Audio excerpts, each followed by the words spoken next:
Další kompozice je věnována všem, kteří už dovršili magického věku 50 let. Je tady někdo, kdo už dovršil 50? Výborně, je nás docela dost.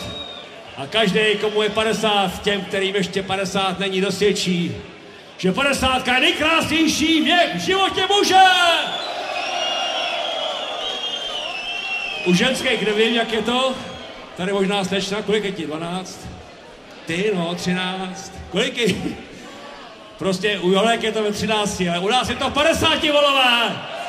Protože jsme na vrcholu fyzických, psychických a finančních sil.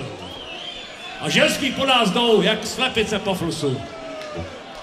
Kontrosenka přiletěla, nyní pryč, já se toho bojím. 50!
Pachuně, děkujem, volové, hurá! To nějaké nejednotné. Na pokřik hurá se odpovídá sborovým sláva. Ještě jednou. Hurá! Přesně tak a hned je tady veseleji.